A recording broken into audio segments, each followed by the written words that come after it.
I want to begin by thanking A.P.E.X and Lynn Vartan for this collaboration with the School of Business and the Entrepreneurship Program. Our speaker today is Roy F. Baumeister.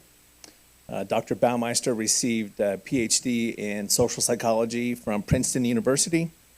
He is currently the president-elect of the International Positive Psychology Association. He is a Mercator Fellow at Jacobs University in Bremen, Germany, and he is also an emeritus professor at the University of Queensland in Australia. Without question, Dr. Baumeister is among the most eminent psychologists in the world. He has over 700 publications and over 43 books. Now, there are some people, as you could imagine, who write a lot and their work is not very good. The way that academics measure the quality of work is whether that is picked up and used by other academics. We call that a citation. Dr. Baumeister has 192 publications that have been cited by 192 times. He has 55 publications that have been cited at least 1,000 times. His total citation count is 240,000 citations, including 19,000 citations last year alone. His latest book is The Self-Explain, Why and How We Become Who We Are. A previous book of his, named Willpower, was a New York Times bestseller. He received the William James Fellow Award, which is the highest honor given by the Association for Psychological Science. We are very proud to have with us today Dr. Roy F. Baumeister.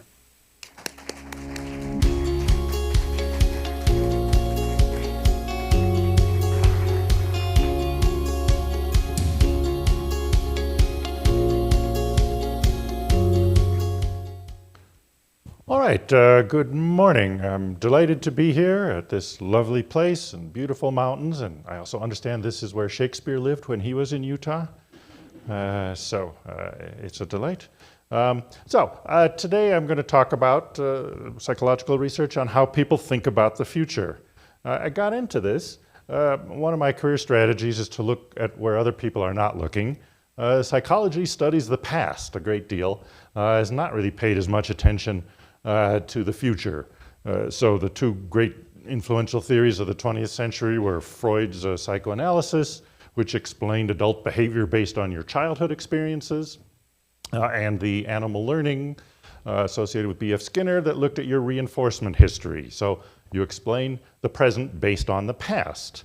And even psychologists who study thinking study memory a great deal more than thinking about the future. There are whole journals devoted to publishing new research on memory, much less on thinking about the future. Although an interesting twist recently emerged that people who study the brain found that the same centers in the brain that are used for remembering the past are also used for thinking about the future. And this illuminated things. Maybe the thinking about the future was the more important part, because many of the flaws in memory cease to be flaws in thinking about the future. For example, you continually update your thoughts about the past. Well, that's seen as a flaw in memory. Once something happened, you should remember it as it is. And your current wants and needs influence how you remember things. So that distorts your memory of the past. So these are seen as problems, but when you're thinking about the future, of course you should change it and adjust it based on your current wants and needs. One reason to study the past, it's easier to know the past than the future, but we can ask whether people really do think more about the past than the future in proportion to psychological research. In contrast, seems more valuable and useful to think about the future despite the difficulties. You can still do something about the future, not so much about the past. Indeed, you can argue, and people do argue about whether evolution has a direction at all. Some say it's just continuing to make biological adjustments to suit the environment as it changes randomly. But if there is a direction, one would be to orient yourself more toward the future. Most animals live in the immediate here and now, but they do retain lessons from the past, but being able to project into the future and adjust your behavior on that basis would be very useful. All right, I'm going to start studying by describing a study we did some years ago just to see what people think about in their daily lives. Of course, there are countless studies of thinking in the laboratory where they tell you what to think about, and those are valuable and important. But we don't know how much that corresponds to what people are actually thinking as they go about their daily lives. So we wanted to see what happens as we track people and what emotions and thoughts and so on accompany, in particular, thinking about the future. So the method for this, we had people, I think for this one, we programmed people's cell phones to go off at random points during the day. And at that point, whenever they heard it, they were supposed to write down the most recent thought they had. And that way you get a random representative sample of what's going through people's minds as they go about their activities. I had 500 people, I think from the Chicago area, slightly less than half were students, all were 18 years and older, average under 30. I did this for 3 days, and we gave them various questions about the most recent thought that they listed. Now, we wanted to have people indicate whether their thought was about past, present, or future. Now, some studies just ask you to pick one, but fortunately, we thought, well, instead of asking, it's possible they would be thinking about past and future, or past and present. So we had them rate them separately. To get people onto the same page, we had to say, well, when does the future start? Some people might think, well, the future is next year, could be next week. Since we were particularly interested in the future, we just made an a priori decision that we told everyone the future starts in 5 minutes. So the present is 10 minutes long, the past ended 5 minutes ago. And so if their thought pertained to anything more than 5 minutes ago, it was past. And likewise, anything past 5 minutes hence was the future. So first of all, how often do people think about these things? Well, people thinking only about the past, only 4% of total thoughts. Most thoughts are really about the present, even despite the narrow 10-minute window. That was most common. But future, 3.5 times as common as the past. So yes, a lot of regular thoughts are much more oriented toward the future than the past. If you look at the combinations, again, the big one is the present plus the future. So there's, again, a lot more future, a lot of thinking, how do I get from here to where I'm going to have lunch or what I want to do next week or next year. So that was there. You'll notice these don't add up to 100% either, because about 25% of thoughts had no time aspect, which again, if we just made you choose past, present, or future, we wouldn't have found that. But often people are having thoughts that don't really have a time dimension, whether these are doing their math or sexual fantasies or I don't know what. Anyway, past much less than the future. If you look at all the combinations, about 3 times as many thoughts pertain to the future than the past. So first point, people do indeed think more about the future than the past. It's much more prominent in daily life. Now, what's the time frame? If they said they thought about the future, they said, well, we asked them also, how far does it extend? And it could be more than one. So these, again, don't add up to 100%. So the most common, when they're thinking about the future, it's later the same day. If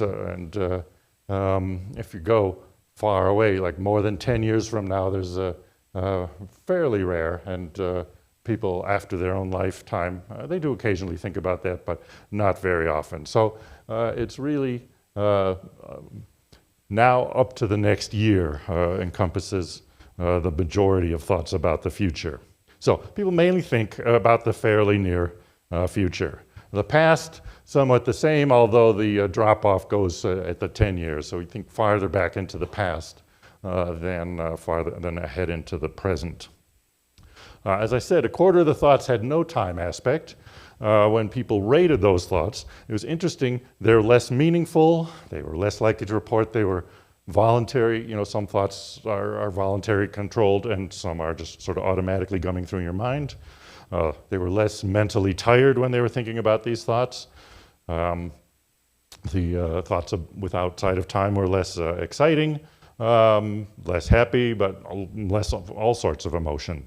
The thoughts themselves were not particularly pleasant or unpleasant. So the implications when people are thinking about the future, it's a richer human experience. That a lot of the thoughts that enrich our daily lives with meaningfulness and emotion and so on are associated with projecting into the future. When you're present with other people, that tends to focus you more on the present. So your mind, when you're alone and not being occupied by others, that's when you do more of your thinking ahead into the future, but some certainly with others as well. Then we asked, what was the content? We had a list of categories. My colleagues and I made up a long list, and the guy programming the thing said, we can't do that. We can't cover every possible thought. People are stopping in the midst of their life to answer our questionnaire on the phone, so we have to trim it down. So we had to compromise between what is possible to do. Anyway, thoughts about the past. Well, there are a variety of things there, and you can see there's some regret, replaying thoughts over and over, happy, disappointed, proud, and so on. The one that stands out is the biggest of the implications of the past for the future. So when they say they're thinking about the past, again, there's this focus on the future. What does that mean going forward? Even if you're thinking about something that happened last week or last year, it's how am I going to deal with this going ahead? And next most was trying to understand and make sense of what happened in the past. So the implications for the past, for the future, implications of the past events for the future are the single biggest category. This suggests a kind of pragmatic orientation, that we think about the past not just sort of pleasantly to relive previous experiences, although that does happen sometimes, but more, what does it mean? How do I deal with this going forward? Trying to understand as well. And at the bottom, there's a moderate amount of involuntary ruminating about things in the past without any particular goal. Thoughts about the present. Again, implications of what's going in now for the future are there, although the most common ones are you're focusing on what you're doing. In the present, you're paying attention to your driving or flying a helicopter or making love or singing or listening to a lecture or whatever. So a lot of things about the present. Again, a strong pragmatic, and I bring up the pragmatic thing going back to William James, influential American psychologist, said thinking is for doing, and that line has echoed through psychological thought ever since. What we're finding is consistent with that, indeed a lot of it is pragmatic. But there is, if you look at the top line, just sort of enjoying what's happening, savoring the moment, and so on. That's a substantial minority of cases as well. So they're focused on the present activities, trying to figure out what's going on, what you need to do, implications for the future. That was common in the present, and also some degree of just enjoying what's happening right now. Now, thoughts about the future. What are they thinking about? Well, here we were a bit surprised by the dominance of the top line. Planning took 3/4 of the thoughts that are about the future when people are planning. So planning is a very common human activity. And there's other stuff as well. Again, people could check multiple categories, so it adds up to well over 100%. But a lot of that is, what am I going to do? What do I intend to do? What am I obligated to do? What I hope to do? What I worry about might happen or could happen. There are a lot of those things as well. So, again, thinking about the future in particular is highly pragmatic in terms of preparing for action. Planning, by definition, is preparing for what to do. A plan is a story, as in a narrative sequence of events that leads to the happy ending of what you're planning for, that will serve as a guide for your actions in the future. A lot of emphasis on possibilities. Many of the categories had, we're calling the matrix of maybe, as thinking about the future as multiple things that could happen. And that's why you make a plan, is because things can happen in different ways, and you want to make sure one thing happens rather than another at the end point. Given the importance of planning, we said, well, let's take a look at planning against all other thoughts. And we did the most conservative analysis as well, which is to compare plans versus all other thoughts about the future, rather than all other thoughts total. But finding when you think about the future, if you're planning as compared to worrying or ruminating or wondering or whatever, planning is more meaningful than those.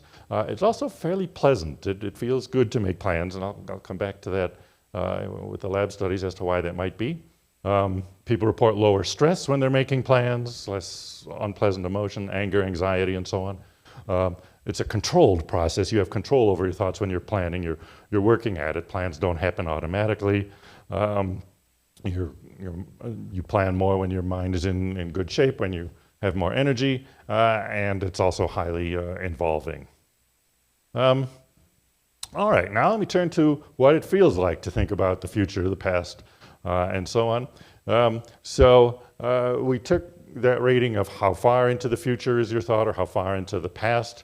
We picked the one farthest from the present. If they mentioned, I'm thinking about tomorrow and next week, then we coded it as next week, because we had to get one time for each thought. And since we're interested in, we call it mental time travel, of projecting away from the present into the future or the past, we took the farthest from the present, and then looked at how do people feel. So let me put up the first graph. Do you feel happy when you're thinking about the future or the present? Well, here's the way it works. 0 is the present. This is the midpoint of the scale.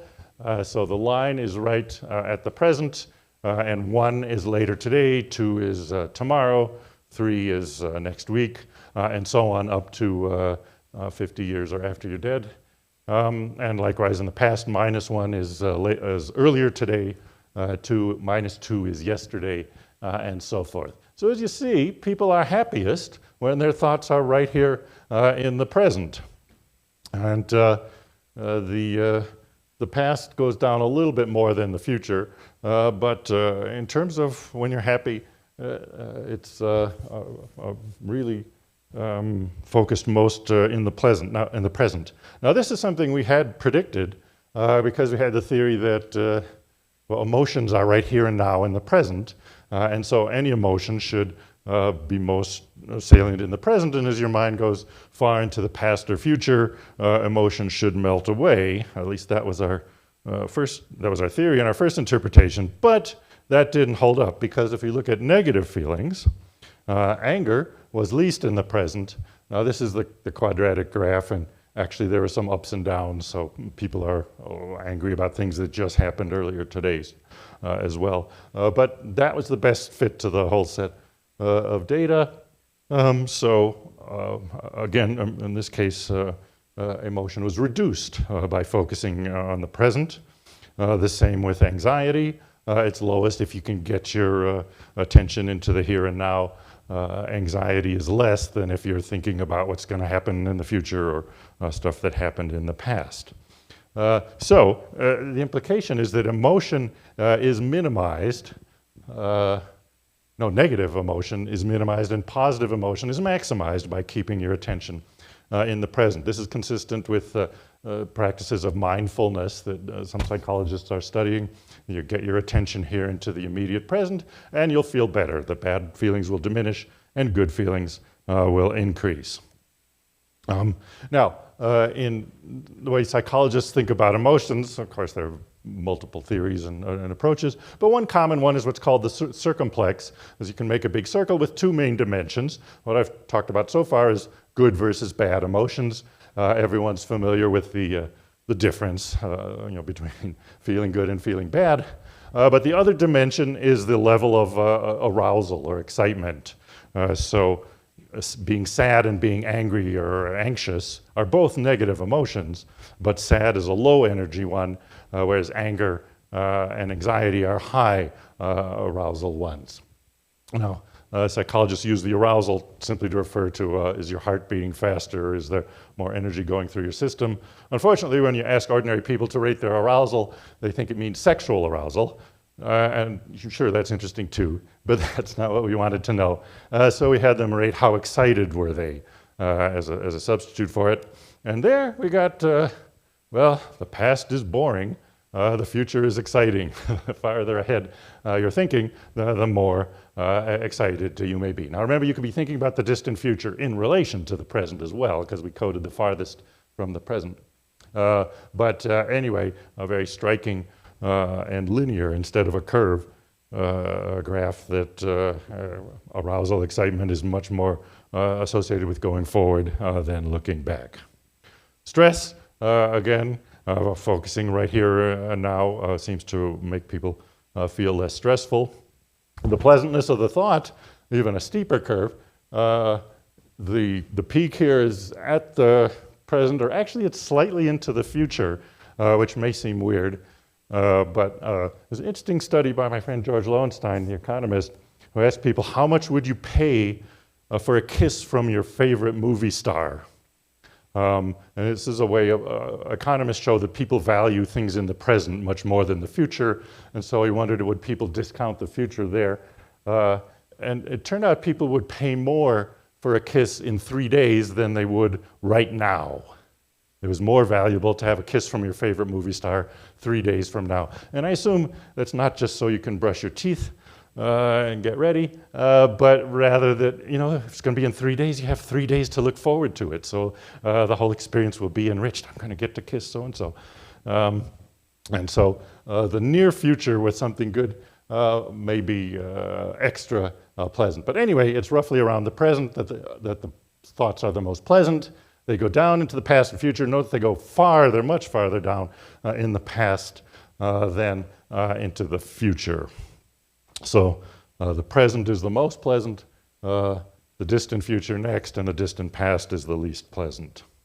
So all this suggests focusing on the present is the best thing. That's what the mindfulness training people emphasize: more positive emotion, less negative emotion, less stress, the pleasantness of the thought itself. All that's good. But when we looked at the meaningfulness of the thought, it was a very different picture. So keeping your thoughts right here and now in the present may indeed make you feel better, but if you want to have more meaningful thoughts, those extend much more into the future, and the future much more than the past, even though the past brings more meaning than the present. So focusing in the here and now, which is again the way most animals live their entire lives, that will make you feel better, but at some cost in terms of meaningfulness. What else? Thought was under conscious control. This is the opposite of what we thought. Again, we evolved from animals who just live entirely in the here and now, so it must take effort to think about the past and future. But no, the results were the opposite of what we expected. That it apparently takes conscious effort, mental control, to keep your thoughts focused here in the present, focus on what you're doing. The mind wanders naturally, and it wanders naturally more into the future than also wanders into the past. So a lot of the past thoughts are involuntary ruminations. You know, a memory will pop into your mind automatically. Some automatic wandering into the future, but again, it takes the most effort to stay focused on the present. So, summary of what we've gotten so far: the present is happy, the future is meaningful, lots of curve relationships, so that in a sense, instead of a linear effect of time, the present is different from both the past and the future. The tired mind wanders away from the present, especially into the past. It takes effort to stay focused on the present, and again, the future is more exciting. Linking, now remember, people could give more than one answer in terms of thinking about which we call them time zones. Past, present, and future are time zones. So we all had people rate them separately, so they could rate two or indeed all three of them.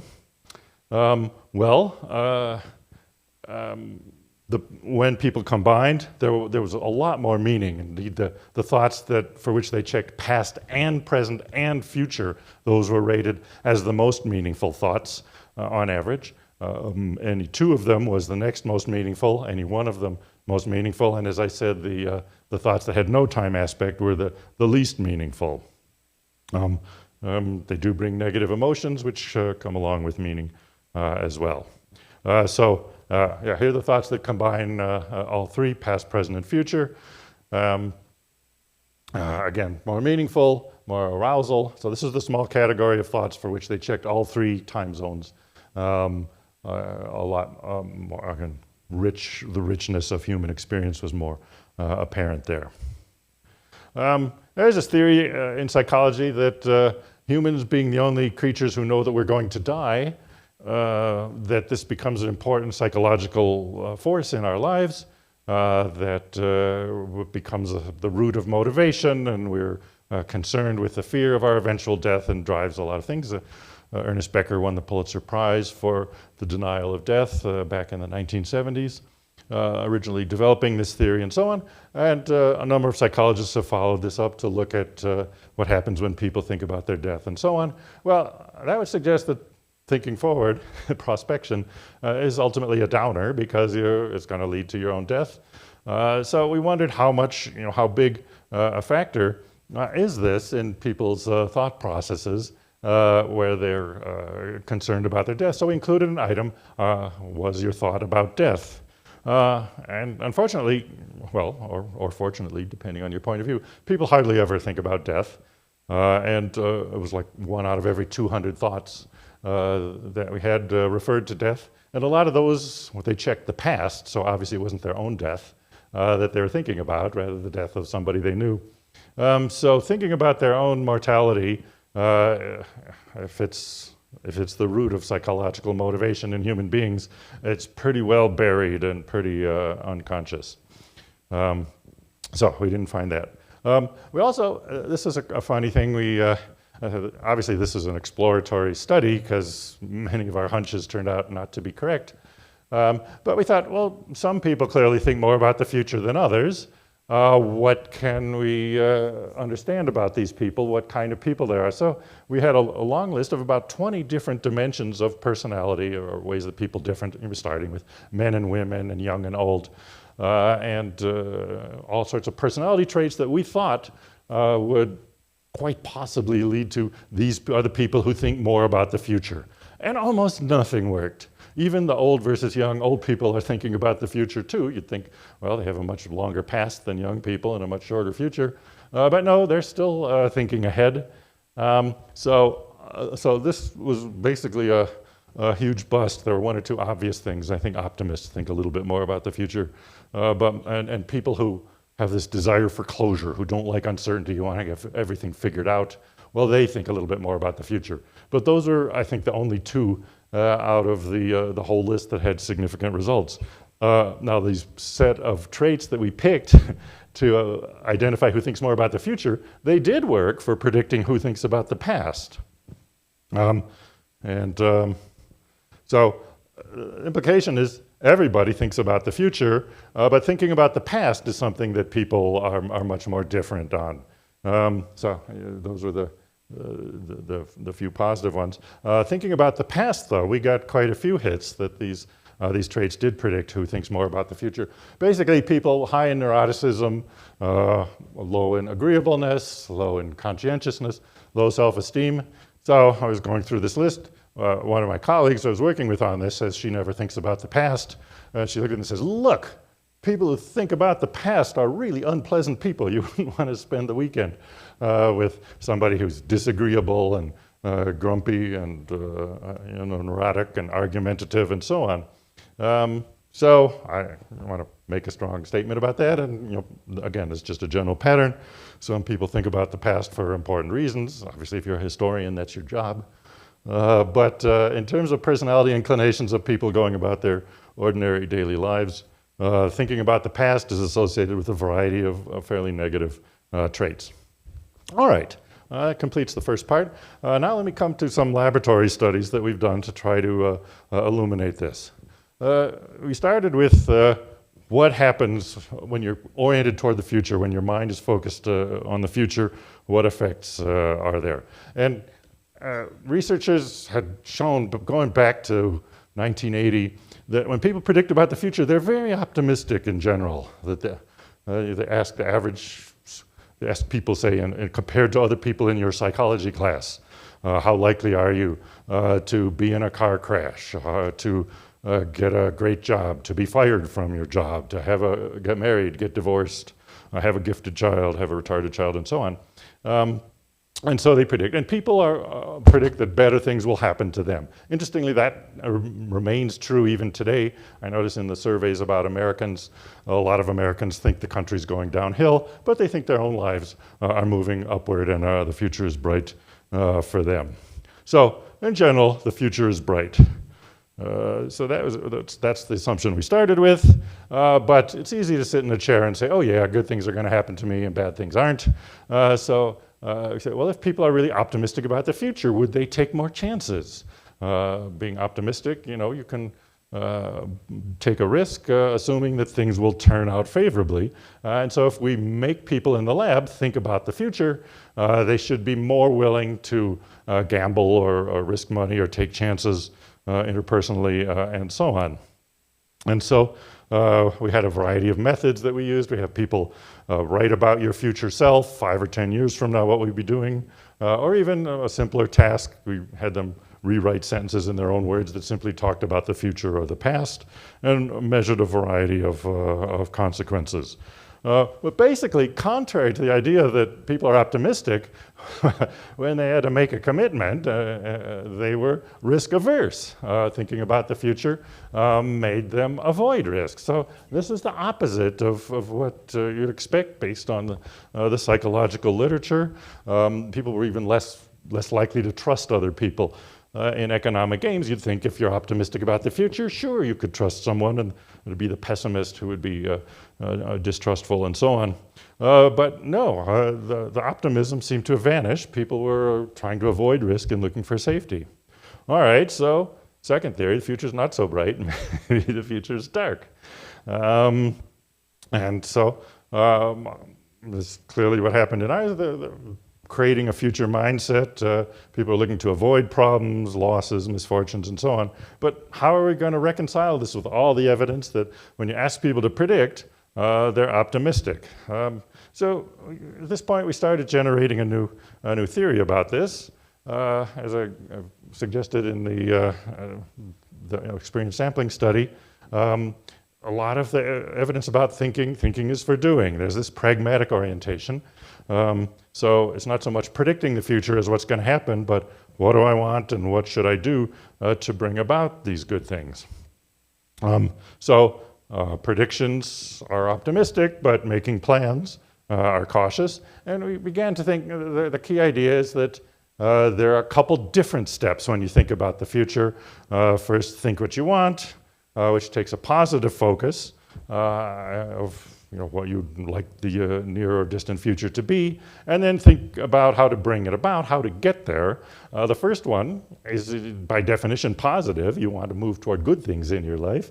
But in terms of how to get there, you start to think about the obstacles and the problems. So maybe our findings of this cautious orientation could be reconciled with the prediction findings, the optimistic prediction findings, by suggesting there are two different steps.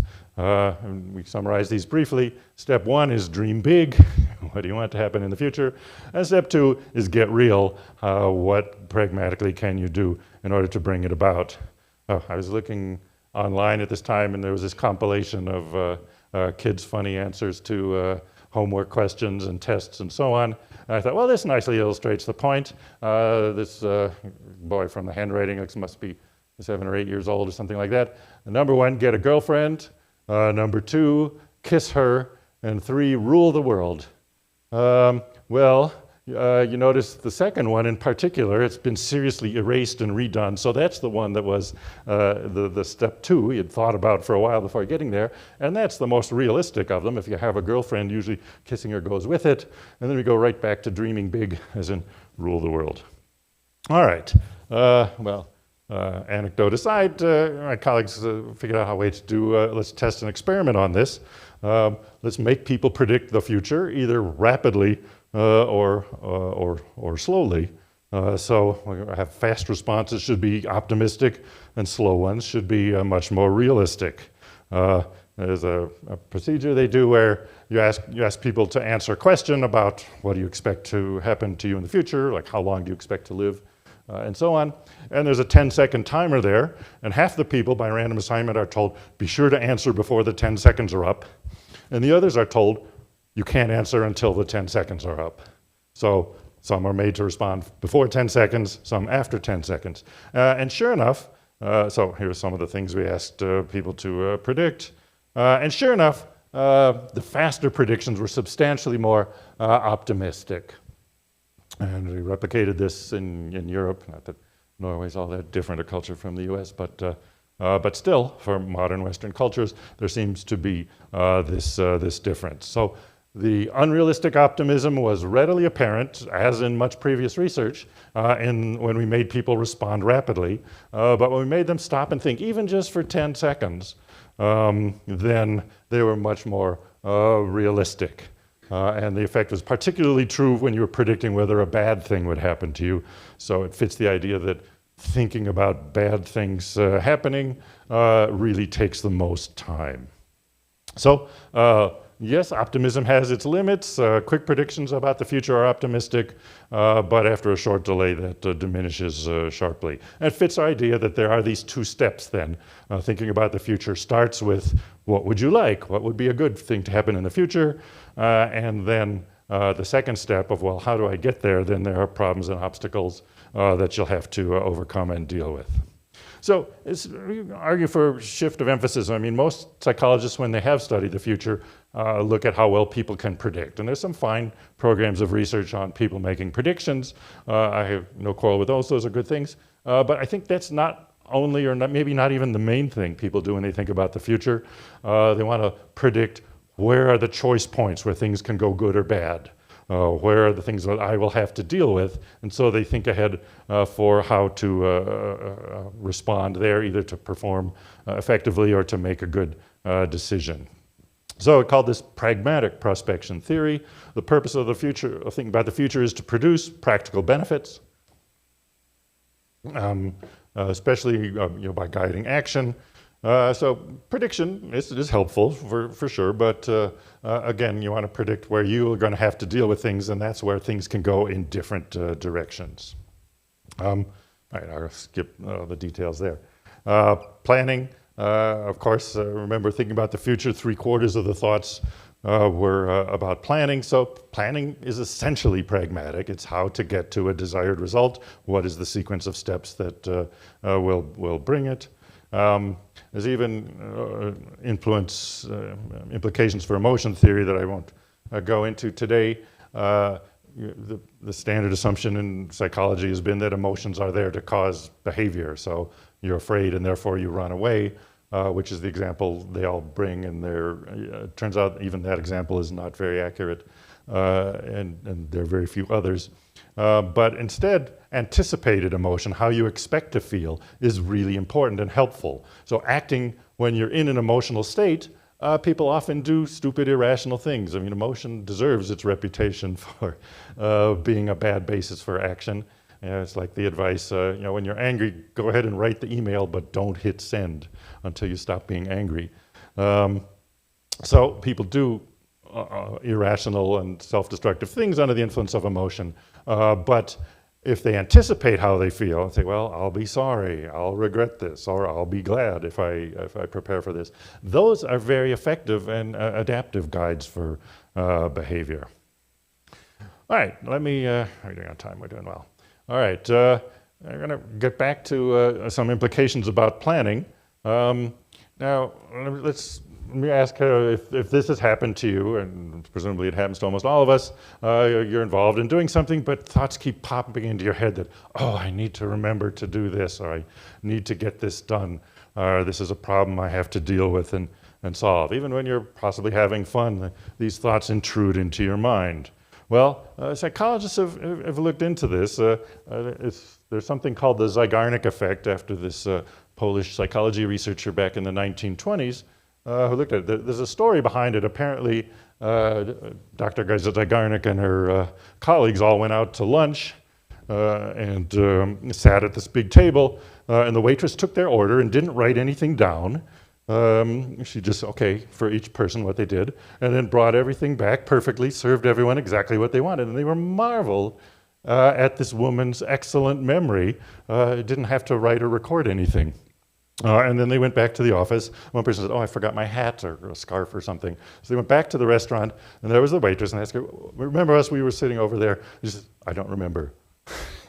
He said, come on, we were in the group sitting over there, remember we did this? I said, sorry. And he said, oh, you had such a marvelous memory. You got all our orders exactly right. How can you not remember things? And she says, once it's done, it's gone from my mind. And so this inspired Zeigarnik to start doing research, and she documented this effect, which is that unfulfilled tasks, the mind has something that keeps reminding you of that needs to be done. And when it's finished, then it stops. But something you need to do, the mind keeps producing thoughts that intrude into the mind to get that done. Now, why that happens, psychologists debate that, and there are two main theories.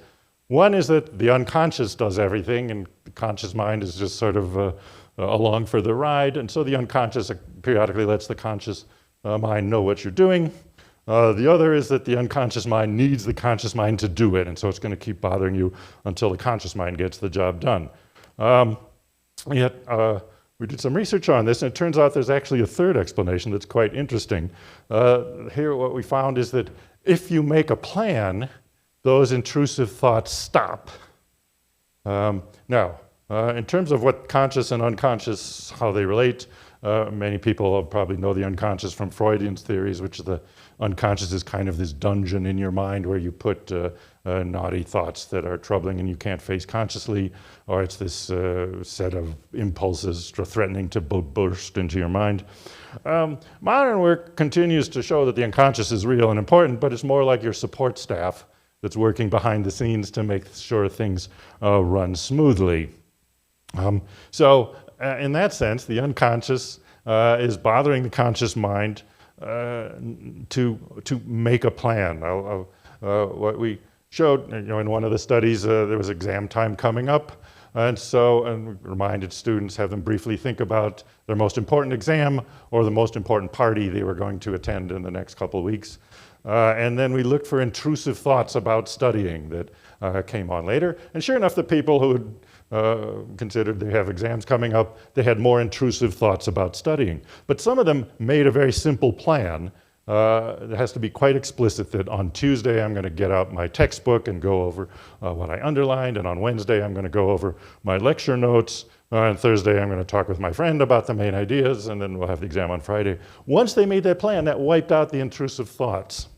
So the unconscious isn't very good with uncertainty, with vague general ideas, I want to do well on my test, but it's fine if you have specific instructions that Tuesday morning at 10:30, I'm going to get out my textbook and start working with it. Then the unconscious can stop bothering your conscious mind with these intrusive thoughts, because it knows we don't need to do it now, we'll do it Tuesday at 10:30. And then Tuesday morning, it will remind you that that's what you had planned to do. So why do you have those annoying thoughts that intrude into your mind about the stuff you need to do? So you can relax. You just making a plan seems to take care of those. It's not that the unconscious is going to keep bothering you with those thoughts until everything's done. Certainly in academic life, everything is never done. But it just needs a very specific blueprint for exactly when it's going to take care of those things. All right. What do I have left here? All right, this is a cool one.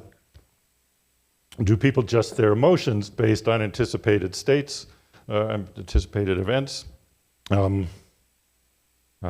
looked how much do current emotions affect behavior? Well, they do occasionally, but as I said, it's not very adaptive. And it turns out it doesn't really even happen all that often, that behavior doesn't follow from emotional states. But anticipated emotions, which are much less studied, and they are incredibly influential on behavior. We looked at managing expectations. If you're projecting into the future and expecting good or bad things to happen, do you adjust your beliefs and expectations? This kind of goes back to the Aesop's fable of the fox and the sour grapes. It jumps up and tries to get the grapes and can't reach them and says, oh, they're probably sour anyway. So that would be one theory, that you revise your anticipated emotion. If something looks difficult, you distance yourself and say, no, I'm not interested in that. Or, there's certainly the unattainable or very difficult goals are the most valuable, and so you should be all the more motivated to seek for them. So we did these studies where people were given 2 short tests. The first test, we told them this was intuitive intelligence, not that there's any such thing, but it sounds important, and we served as a cover for what we were doing. And they said, we'll give you 2 tests, and on the second one, there's a cash prize if you get all 6 right. So they did the first one, and by random assignment, the questions were rather vague. By random assignment, they were told they got 2 of the 6 right or 5 of the 6 right. And then we told them to prepare for the second test, and again, there'd be a prize if you get all 6 right, and ask them the crucial thing: how happy would you be if you got a perfect score of all 6 correct on the second test? And then we followed through and had them take the second test, told everyone that they got a perfect score, and then measured how happy they actually were. So that there was the pleasant surprise versus the Aesop idea that, if they only got 2 right the first time, they detached themselves and they wouldn't be any happy. We first had people predict how other people would react, and results were quite clear. People thought somebody who got 2 right the first time and then got 6 right, and then got 6 right, that person would be really happy. But the person who got 5 right and 6 right, and then 6 the second time, well, that would be nice, but not nearly as happy. So in terms of predicting others, it was the opposite of what the fox and the grapes fable suggested. But when they predicted for themselves, it went the other way around. The people who got 2 right, they predicted less happiness. Like Aesop said with the fox, if they got 2 right, they said, this is stupid, intuitive intelligence, I don't care about it. It doesn't matter. If I got all 6 right, it wouldn't mean anything to me. And when we gave them the test, they were equally happy, so both predictors were wrong. There's a graph of the results. So indeed, people are detaching emotionally from things that they don't think they will reach, but when they do actually reach them, they're perfectly happy. It's just the anticipated has a detachment from what they actually feel. All right, the last few minutes, I want to talk about some recent research that we're just doing now, pursuing ideas on innovators' bias. I'm working with a startup company that is interested in innovation and so forth. I had the idea that when you develop an innovation, you obviously have to think very positively about it to get going and doing it. But in terms of the consequences of your product, well, you mainly are developing it for good consequences. But that could produce a bias where you overlook the potential downside, potential negative consequences. Maybe what bias is that the innovators are getting stuck in the first step of pragmatic prospection, the dreaming big, and not really considering some of the downside and potential negative consequences. And this would also bring them enthusiasm about their product that would help them continue to work and develop it.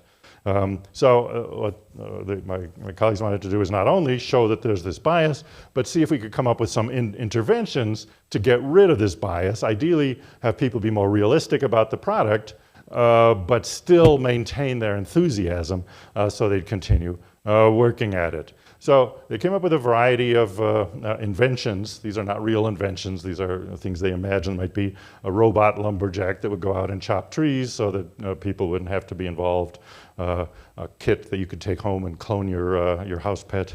Holograms of your loved one that you could take with you on your travel or after they die or whatever, and so on. I had people rate the consequences to society from -100, which is all bad consequences, to +100, all good consequences, and also rated their own enthusiasm for the product. Manipulated whether people took ownership of the product or not. You can't make people invent something in the lab in an hour.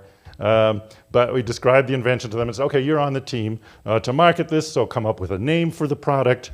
Think of a couple slogans that could market the product or capture the spirit. Think who would be the demographic, who would be likely to purchase this, and so on. We gave them incentive that if you're one of the groups that does best, you'll get extra payment for being in the study. So that created a sense of ownership for some products and not others. And then the interventions to overcome the bias, we said, well, consider, so everybody did one of these, or the no intervention control group. So think about the effects on other people, and this was kind of exploratory. Think about effects on other people in general, or imagine this specific other person and how would he or she be affected. Others were told, think about the downsides of the product. What are the most likely problems to ensue if this product hits the market? Or think about what's the worst single possible outcome that could happen, the worst case scenario. And then explicitly having people think about the future and what this product would be like a year from now or 10 years from now, short-term or long-term intervention in the future.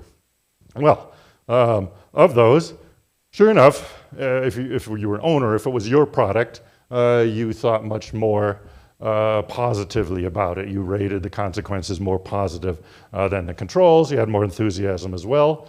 In terms of the interventions, the only one that worked was the worst case scenario. But that successfully brought people's positive bias down to where it was the same as the non-owners. But it left their zeal intact. They were still enthusiastic about working on the product. So that was the ideal. And they replicated that in a pre-registered thing. So that seemed to work. So the implication, some explicit consideration of worst case outcomes will reduce bias, but leave the zeal intact. There's an interesting, there's an article in Behavioral and Brain Sciences that's just coming out about offering a new idea about psychology of women. This is about Joyce Benenson and her colleagues at Harvard.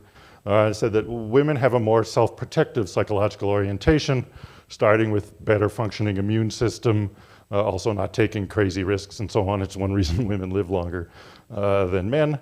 After we were asked to write a comment on it, and I thought, oh, I wonder if there would be that effect in these data. And so we went back and looked at gender differences in the rating of these possible products. And sure enough, women were much more attuned to the negative consequences. So the men showed this positive bias for innovation, whereas the women were much more even-handed in seeing positive and negative consequences.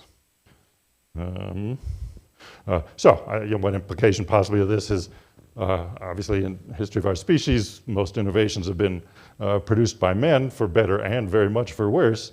If we include more women in the teams that are developing innovations and so on, we might be able to avoid some of the disastrous consequences of what some of these innovations produce.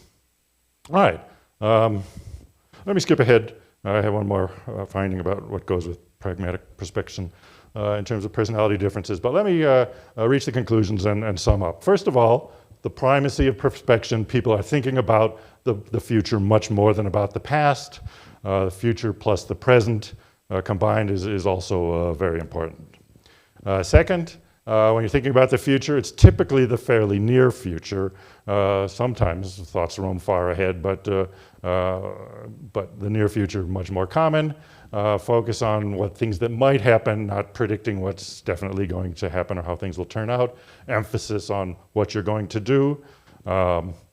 Planning, again, dominates thinking about the future. Highly meaningful, emotionally positive, but it takes effort and control to do.